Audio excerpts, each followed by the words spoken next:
This is a move that immediately puts Carolina in that kind of next tier, right? Look at how this team played this year. Did anybody expect them to win that division, to compete in the playoffs with the Rams? For all intents and purposes, they won that game until Matthew Stafford went down for a 2-minute drill and kind of put the dagger in them. But for them to get Jaelan Phillips, shore up that defense, get a pass rush, I think that's going to help Bryce Young. I think that's going to help this team. I think this is a great signing by them. Pete? If he's healthy. And he was healthy at the end of last year, and he played pretty well for the Eagles. But he is coming off major injuries, and so there's always concern there. But you look at their sack numbers of their edge players, they didn't get much production. They do have some young guys. Scarton from Texas A&M, they like him.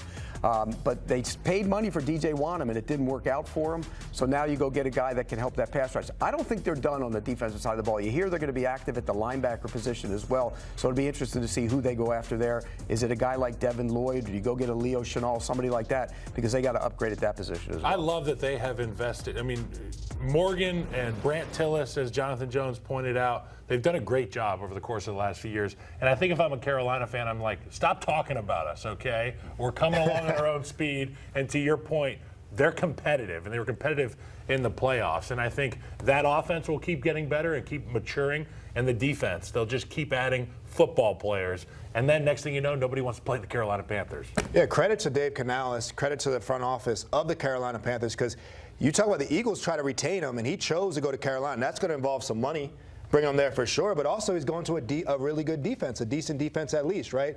Some of these teams that haven't been, I'll call them bottom feeders, or haven't been winning in a very long time, it takes a lot of money to convince a free agent to go there when contenders want you as well. So credit to them to make themselves enough of a contender to get premier young free agents like this, right, to build something. I look at that NFC South. I spent some time in it. The Bucs are losing their players this free agency. The Saints are coming, right? Now we'll see what they'll do in free agency with Tyler Shuck. Look at Atlanta, right? They got some young players. They got to kind of rebuild here.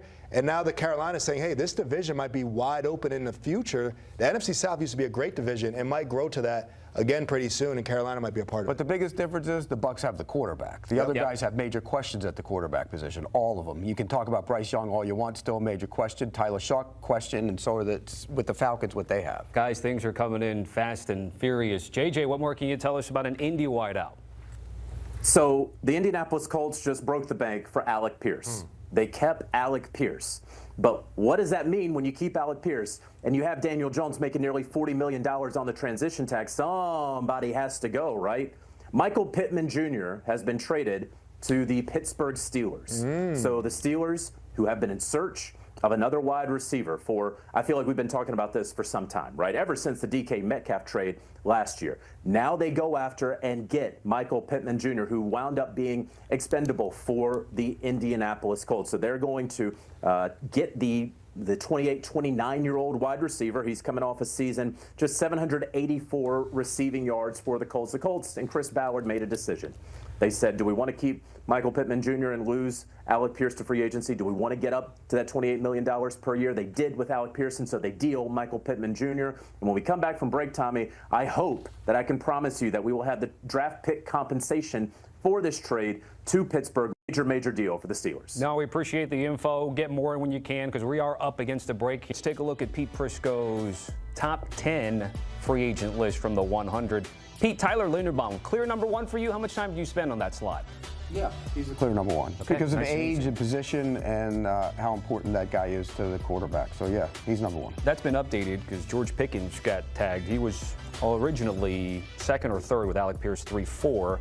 But there's the updated list. Let's bring back our Jonathan Jones to talk about Pete Prisco's number one free agent. JJ, what more can you tell us about Tyler Linderbaum? Tyler Linderbaum is about to be, by far, Tommy, the highest paid center in NFL history. Right now, that title goes to Creed Humphrey. He's averaging about $18 million per year. Tyler Linderbaum is going to blow that out of the water. It will be not just 20, not just 21. I feel like LeBron when he joined the Miami Heat, not 22, not 23. This could reach $24, $25 million. And that's, we're starting to get to the franchise tag area. But, of course, the Ravens couldn't tag him because of the way that offensive lineman tags are figured. It's too hot. You would do it for a tackle. You wouldn't necessarily do it for a center. But his market continues to grow. The team that you absolutely have to keep a close watch on, the Las Vegas Raiders, who have a whole lot of money to spend and a whole lot of need there along the offensive line. The Ravens do want to retain Tyler Linderbaum, but at some point, the money just gets too high. So that is what we have right now on Tyler Linderbaum, who at some point very soon is going to be extremely wealthy. Yeah, it's interesting, those tag designations, as you mentioned, JJ. The offensive line kind of only gets their one department, and the defense has seen 2 or 3 different tiers depending on what position they play. What about Mike Evans, an entire career potentially with the Tampa Bay Bucks, but there's a lot of talk that he might move on. What's the latest with the wide receiver? Yeah, he will be, in all estimation, he will be moving forward away from the Tampa Bay Buccaneers. I'm sorry, I'm getting the final numbers on Kenneth Walker III right now. And so we'll get to that in just a second, Tommy. But Mike Evans is checking out his market right now. We will see ultimately where he lands, but it does not appear that he will be back with the Tampa Bay Buccaneers. It has not seemed that way really since this weekend. Not only is he testing free agency, he is going into free agency. And so when Mike Evans retires, I'm sure he'll sign a one-day contract with the Tampa Bay Buccaneers. But as it stands right now, it does seem that he will be going elsewhere. Teams that you certainly have to keep a watch on, the LA Chargers, who very clearly have a need. You wonder about the San Francisco 49ers, perhaps, always interested in collecting veteran players. The list could go on and on. The Chiefs are basically out of it. The Tennessee Titans are focused on Wan'Dale Robinson. But Mike Evans, it does not appear, will be back with the Tampa Bay Buccaneers. What about one of Baker Mayfield's other targets in Cade Otton? Cade Otton will be returning. We're waiting on the final official details on the Cade Otton return, but he is going to be coming back. That is partly because the Tampa Bay Buccaneers have some money to spend because Mike Evans is not going to be returning. So that is what we have. The latest on Cade Otton, keeping that tight end average 545 receiving yards per year over his first 4 years, about 3.5 touchdowns per season. So that is the latest with Cade Otton and the Tampa Bay Buccaneers. And then lastly, Tommy, I promised you some numbers on Kenneth Walker III. Remember when that news broke, we were sort of estimating at least $13 million per year. How about at least $14 million per year for Kenneth Walker III? It is a 3-year deal worth $43.05 million, max value of $45 million, a major deal for Kenneth Walker, the Super Bowl MVP. What a couple of weeks for him, right? You go on that postseason run, you win the Super Bowl, you win Super Bowl MVP, and then you get paid like this to go to the Kansas City Chiefs and just keep it rolling with Patrick Mahomes. Hell of a job by Kenneth Walker III and his representation, Aura Sports.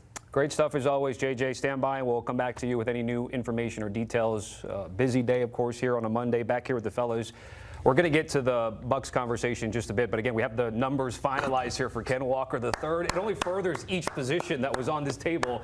Logan, you continue to clap here for him. Show me the money. I love it. He earned this, man, and he earned it by dealing with having to split carries. He didn't choose to split carries. He had to deal with having to split carries, and then when he had his opportunity, he produced when it mattered the most, delivered a championship, a Super Bowl there in Seattle, and we look like, oh my God, a running back's getting $14 million a year. That is